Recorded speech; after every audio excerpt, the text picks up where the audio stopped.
Hey everybody, here we are with the R11 frame set. In this video we're going to put the whole frame set together into a complete bike in less than half an hour for you. Well, I hope so anyway. Not literally, but we'll get there. Now, in this video we're going to focus on some specific helpful things if you're going to assemble a bike yourself, particularly with integrated cabling. So rather than show you all the nitty-gritty details of how to put your rear derailleur on, how to put your bottle cage on, pretty basic stuff, we're going to skip all that and show the stuff that's a little bit more difficult and give you some handy hints that might help you on your way when you're doing your own bike. So here we have all the bits and pieces. We've got the handlebars, the forks, the frame set, seat post, bits that go with it. And I went down to the shop and got some bread and milk, got a group set while I was there. Have we got it? Yeah, we got a group set here. Yep, old Tegra and some wheels as well. So we should be able to pretty much get the whole bike done, so let's snap to it. It sound right, boys. As with pretty much all modern carbon fibre frames now, the tubes are not round anymore, so you don't have round seat posts, you've got funny shaped seat posts. This one's fairly round, but it's truncated at the back, it's a sort of aero. Anyway, rather than have a round clamp, because you can't have a round clamp, you've got this sort of arrangement. It's called a plunger clamp. So it plunges in, and as you do it up, it pushes against the seat post in the frame and jams it in there into the frame. Now, for the clamp itself, you need some grease on some parts and some carbon paste on the other parts. Not to get confused, otherwise it won't work properly. So you need it to be able to screw in nicely, but also grip. Otherwise your seat post is going to sink down as you ride. Grease the bolt thread and the thread that the bolt goes into. And the surfaces that slide on each other need to be lubed as well. Some grease where the bolt head goes and on the bolt head itself, it all helps. And put the clamp together. And this is how the clamp works. It pushes out on the frame and the seat post, and basically it jams the seat post against the frame. Remove and clean any excess grease from the outside of the clamp. Slide that flexible sleeve up the seat post and clean the seat post as well. And also clean inside the seat tube of the frame as best you can. This is all in preparation for the carbon grip paste that we're going to use. You get your carbon grip paste now on the seat post, and you don't need to do it all the way out, just depending on where your clamp's going to be, say about there, and you just do up to there. Don't need a lot, just a very slight smear, that's all you really need to put on. And don't forget the corners as well. Don't leave the corners out. Make sure all the way around you've got that carbon paste. And get your carbon grip paste. Around here it's going to grip on your frame, and here on the push plate it's going to push on your seat post, and you want none of it to slip, none of it. So grip paste all the way around. Now with some frames, if you put your plunger clamp in first, it'll fall all the way down your seat tube, or if you put your seat post in, you won't be able to get your plunger clamp in, so figure out which way it is, or you might have to put in both at the same time.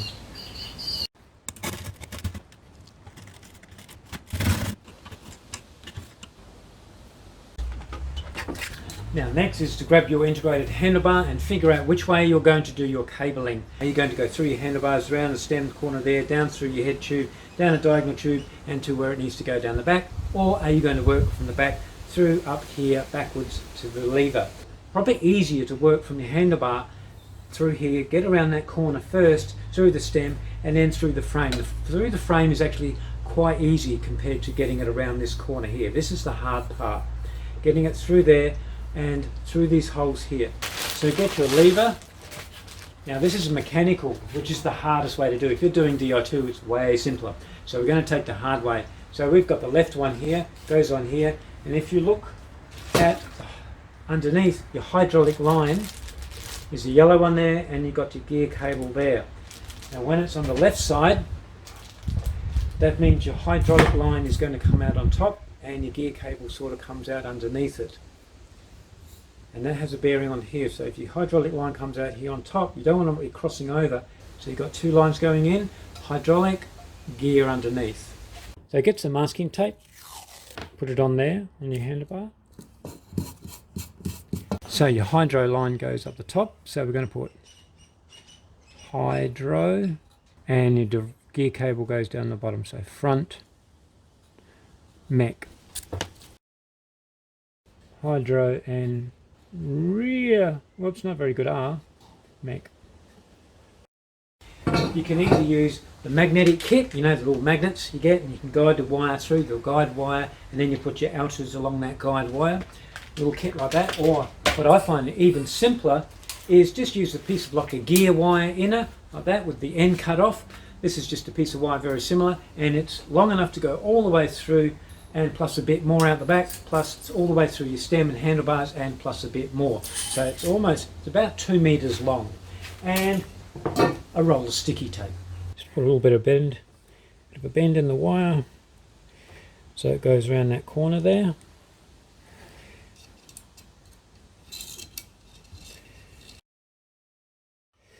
Use a dental pick, and there's the wire there, you can see it.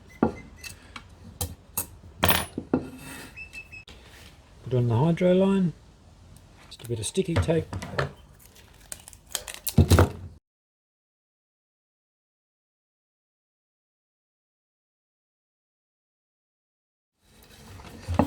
And then you pull as you push, and it comes through. How easy is that? Pull this off, take your sticky tape off. Now for the gear cable for the rear, same thing, thread this little guide wire through. Remember, we're going underneath the hydro line. Hardest part is getting it around this corner. Once it's around, then you use your little dental pick to pick it out.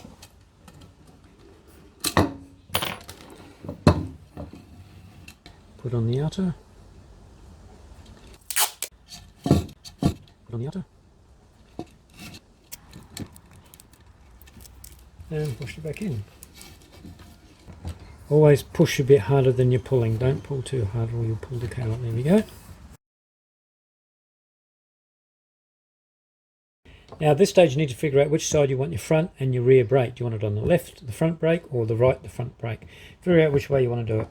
For me, I'm going to do the front brake on the front side, front mech side. So it's my left is going to be the front brake.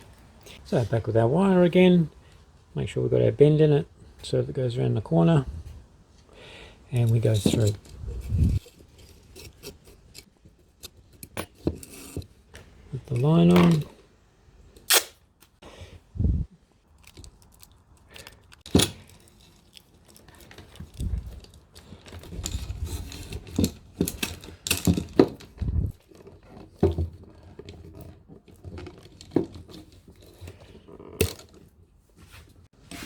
So again, front derailleur cable underneath the hydro line.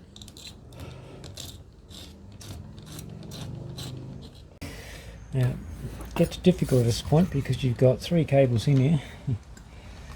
A lot easier with Di2, but nevertheless persevere and you get it. There you go, there it is. Right, and that's the inside, that's good.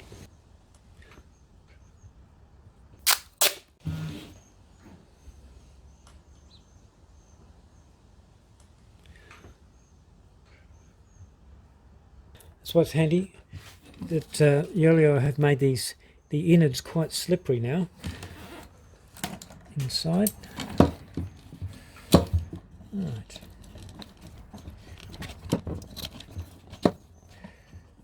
And grab the sticky if you can. That'll help get through. Push that hydro out the way.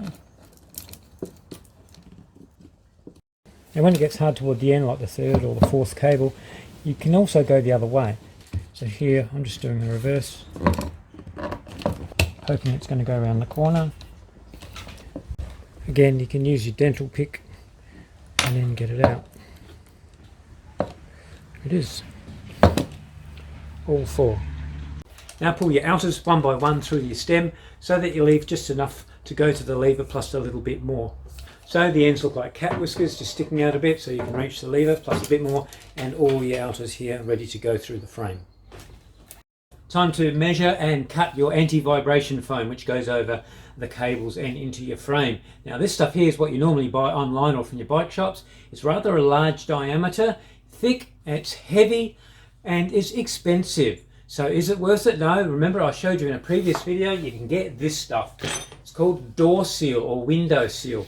It's a similar sort of foam, and it's a lot smaller diameter, same size hole, very, very light, and you can buy about 10 meters of it for $3.50. Way cheaper than this other stuff. The other thing is getting it inside. This thick tuber here goes in here, but you can't get it through your stay very well. In fact, I tried before getting it in. It only goes in about 1.5 centimeters into there, whereas this thin stuff goes almost all the way along the stay. So remember, you've got the rear gear and your rear hydraulic line going in there, so it'd be nice to put some anti-vibration foam on there in your stay as well.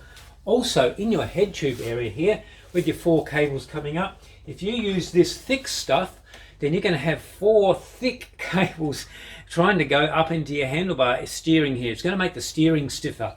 Use the thinner stuff, much better. Your steering will be looser, and that way you can stop the knocking in your head area. If you put no foam in the area, if you stop the foam here, you could still get knocking on the fork steerer or the head tube here. So use this thinner stuff. Go to the hardware store, buy a couple of pack of that stuff, and it'll save you a lot of money, a lot of time, and do a better job. For the hydraulic line that goes in the fork, you really only need a short piece. That's no problem at all. For your front derailleur, it's only the piece down here and a little curve down there, so that's easy to do in one piece. But for your rear derailleur and your rear hydraulic line, it goes all the way down here. Now, to get this long piece onto your outer cable is rather difficult, so what you can do is you just measure from here to there, cut it at the bottom bracket area, just snip, and then you'll have a second piece along here. So you'll only have a split down in this bottom bracket area. Don't worry, it works. I've done it before, and there's no problem. It won't rattle on anything. There'll be a teeny little gap if anything. And the same with the hydraulic line. Let's thread our piece of guide wire through first from the rear upwards.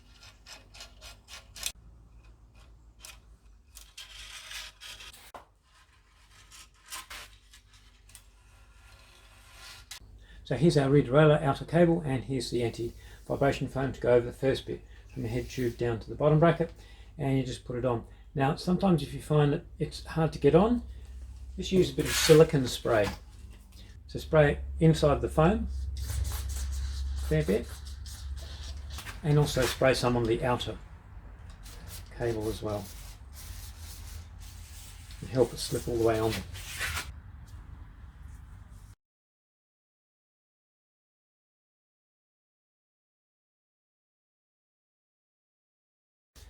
Once you get it through, then it's much easier. You can just pull it.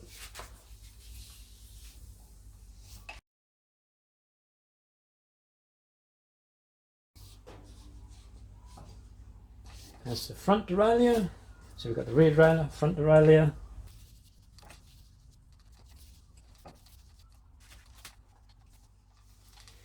Rear hydro line.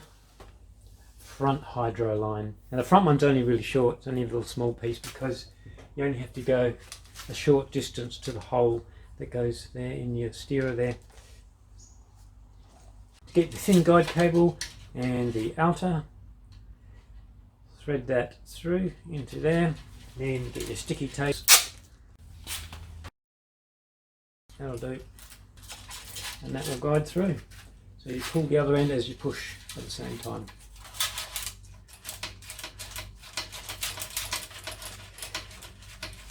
Now we only want to go as far as the bottom bracket because here's our second piece of foam for the rear stay to put on. So here it is, it's already there. Remove the inner wire, take off the sticky tape.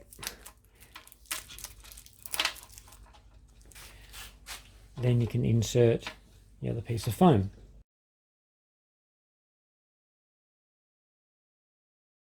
Sometimes you need the sticky tape, sometimes you don't. This time I'm going to do it without sticky tape because this wire will be enough, it's stiff enough to guide it through that rear stay anyway.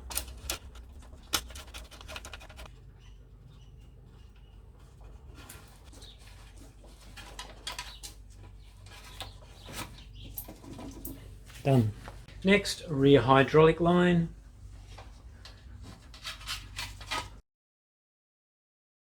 And we want a piece of foam to go there.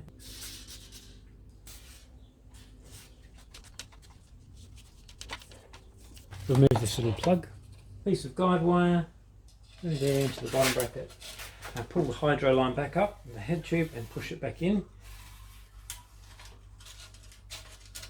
And then push, once it's in, use the wire to guide it. Push and guide. There it is. Same with the front derailleur, we'll remove plug.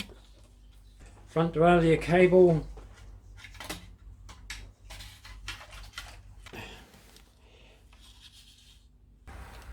Put our cap on.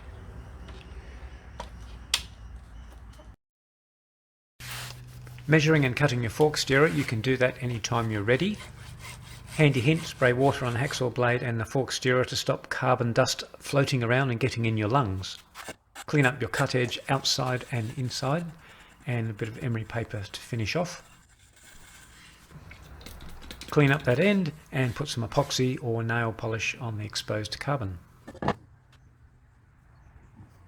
Putting the lower split bearing race on the fork crown. An even coat of grease. Slide the bearing on, and some grease on the outside of the bearing race as well. Now we can put the fork in, put the front hydraulic line down there. It will come out the bottom. Then simply put it into that hole, and it should automatically thread its way through to there. So as you put your steer up, keep pulling down on the front hydraulic hose. Now you can take your handlebars out of the clamp because these cables are going to hold it anyway. That the bearing can virtually go on in a minute, but we've just got to get those foam pieces a little bit further in. Just one more little cable to do, and I reckon that's the rear hydraulic. Yep, it's going in. There we go. Once you've cleared where the bearing is with all your foam, then you can put a little bit of grease on the bearing and put that in. Insert your bearing.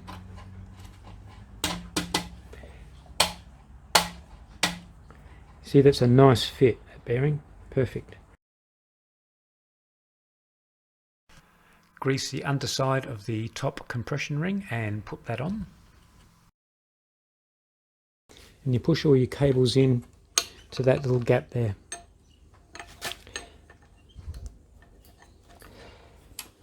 Rather than grease the top here, because I'm going to be fiddling around with my fingers trying to get those cables through, I'll be getting grease everywhere, so I'm going to put the grease on the inside here.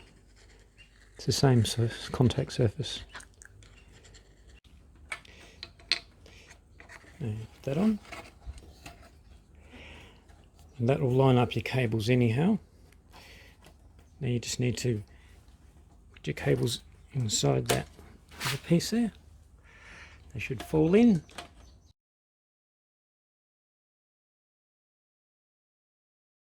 Now we're going to insert this shim, but before we do, we're going to put some carbon paste in here. So make sure that's clean. Use isopropyl alcohol and a clean rag or tissue or something. Put some on your finger. Spread a very thin coating of it inside the stem there. And remember, the black bit's up the top and the slot goes with the slot at the back there. Now you want to push your steer up and into that shim, but to do that you need to pull down at the same time on your hydraulic line. So pull down on the line, bring the stem up a bit, then push down a bit, and pull up, pull down a bit again, and push down a bit, and you'll get there bit by bit. Once you're this close, you can start putting your spacers on.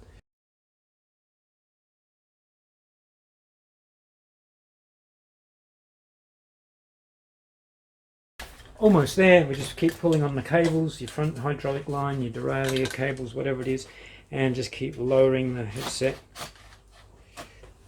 So it all fits nicely.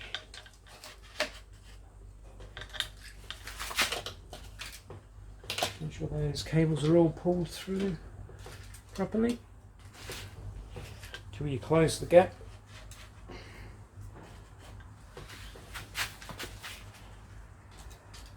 There you go. The split of the sleeve should be lined up with the split of the stem clamp. That's it, and you should have 2 cables sticking out each side for your levers, and all your others sticking out as well, your rear derailleur, front derailleur, hydro cables, and that's perfect. And your steering should be, it won't be as free as a non-integrated head stem, but it will certainly turn quite well. Now if yours isn't turning quite well, you'll need to probably undo this and find out what's pinching. Usually it's up in this area, and then reinstall it. It's time consuming, take your time to do it, and you'll get it right. So hopefully yours is at least as free as this. Put the levers on. Now you've got to get your levers right. Position is everything, so get it right and you'll be happy. I often use a rod across the levers at the top, compare them to the bar, the distance each side, or the body of the lever, and that's perfect, and that's exactly where I want them.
If you have an edge like this on your cable end cap, it lines up with this slot in the lever body.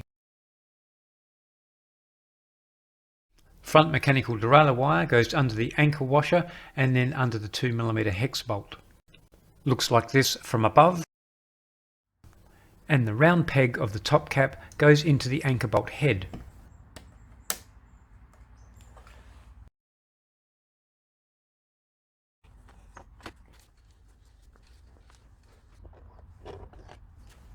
Because of the scarcity of Shimano components, yes, even here in Australia, I can't get a compact Ultegra crankset in 172.5.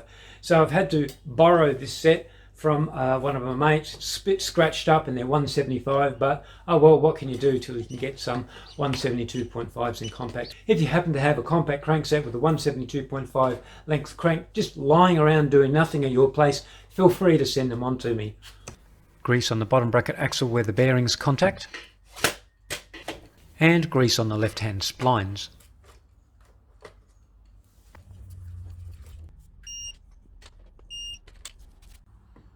Always grease your pedal threads. Now to set up the gears we need a set of wheels on, well at least the rear one anyway, with a cassette on and a chain so we can do all that. Now I'm waiting for a set of wheels to come from Yoeleo. They're not here yet, they're a super duper lightweight set which will suit this nicely. They've got carbon spokes and all that sort of thing. I'll let you know, I'm going to do a separate video on them when they come, so you'll soon find out. In the meantime, we'll have to use these ones.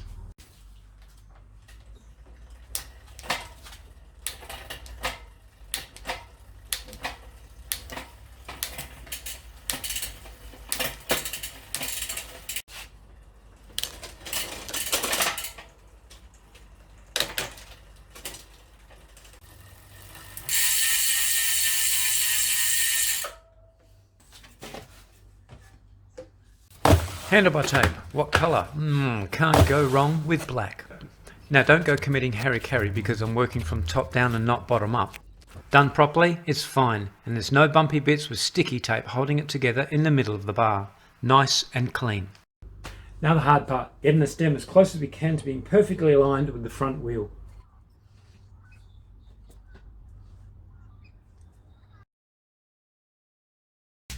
So for your rear derailleur, you've got this little bit sticking out. You don't need a lot sticking out. Once you've got your gears set up, you can cut it fairly short. Now instead of using these traditional silver ends that we use, I just use a piece of heat shrink tubing. Put it on, heat it up, it shrinks on, and it matches the colour of your derailleur. Once it's shrunk down to the right size, you can just take it off because it's not going to stick. and use some super glue. Just a leftover bit of super glue on there, and it holds it perfectly. Seat, got to have a comfortable seat. Comfort trumps aerodynamics, it trumps lightweight, trumps everything. If you're not comfortable, you're not going to perform any well. So I'm not going to rant on about that, but seat. Now, out of all the seats I've got, there's 3 different ones that I know that will fit my backside. This one's pretty heavy. This is actually the most comfortable seat out of all these 3. It's one of these cheap ones. It cost me like $11 on AliExpress. It's quite heavy, but it's very, very comfortable. But I'm not going to use that one because it's too heavy for a lightweight bike. So it's one of these 2 physiques, and I'm going to go for Eeny, Meeny, Miny, Mo, red bike. Oh, it's got red stripes on. No, I'm going to go for that one because it's actually lighter. There are different types of seat post clamps. This one, of course, like a lot of bikes now, is proprietary, the seat post, to this R11 frame. It's got one bolt that you undo and adjust with. Once you've got the innards out, put some carbon paste on the inside there, all the way around. A slipping seat post is most annoying.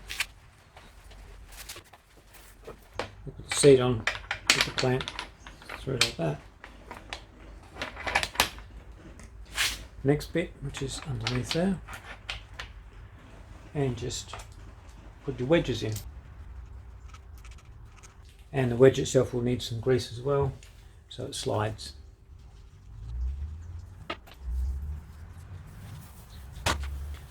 And that one goes in first. There we go. And put the other wedge in, and then you just do it up. The bolt and a thread in that wedge there, so it'll need some grease. Last thing, bottle cages. Don't you love a bargain when you find one? I've got these down at local, I was going to say hardware, variety.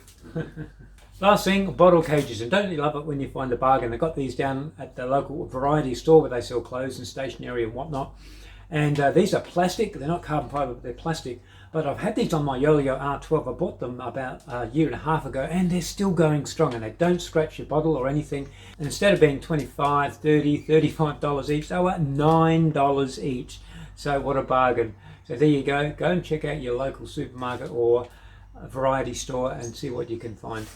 Steel bolts. Now if you want to save weight, you could probably go titanium bolts. There you go. That's one way of saving, oh no, probably 4 bolts. You might save yourself 20 grams.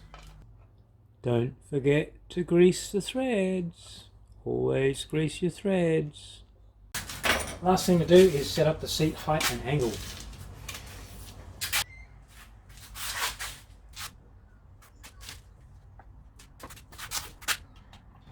Seat's got to go down. All done, ready to ride.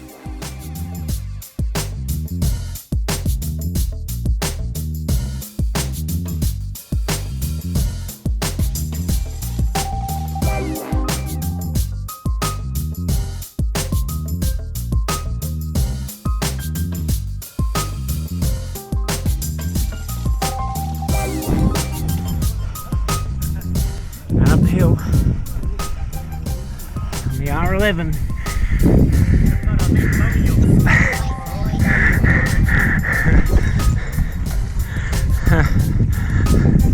He always does that.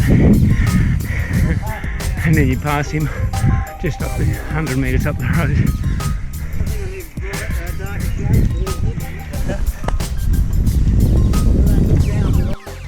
It sound right, boys.